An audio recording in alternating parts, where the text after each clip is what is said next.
I'm Teyjah, and I am in Art Vancouver 2017.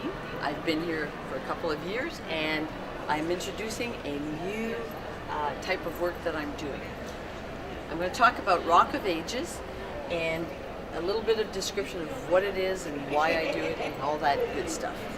In any case, so Rock of Ages for me represents rock layers, and what instigated this whole thing was thinking about when the dinosaurs became extinct via meteorite. We have what is called a KT boundary that is all over in the mountains in the earth. So I started thinking about it that way.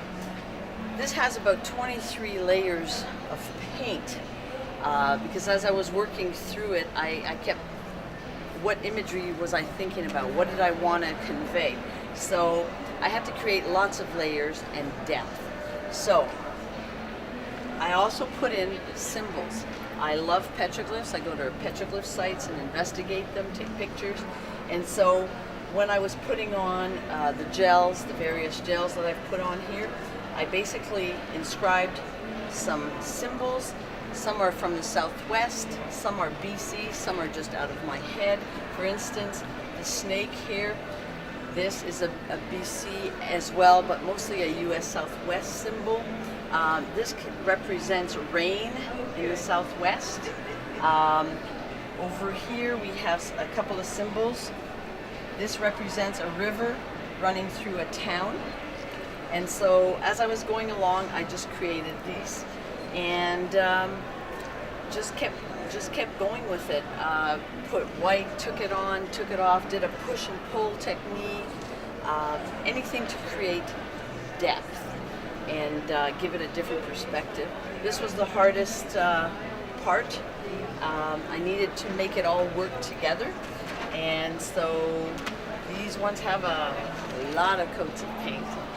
These represent the different layers, and like you find on Earth, you also have different, you might have gold, silver, copper, and all of these represent the different minerals that you might find on each layer.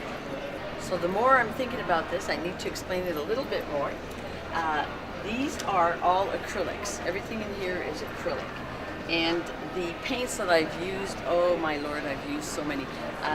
Special favorite, turquoise phthalo was one of them, and you can find it here. I don't usually work with pinks, but I use naphthol red light and threw some white in it.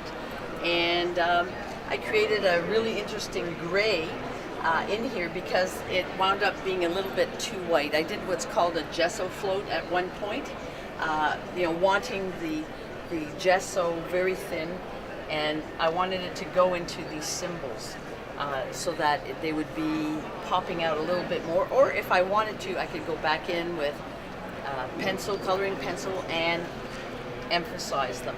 But I didn't want a straight white, so off you go and you start creating a little bit of variety within the whites, and that would be about it.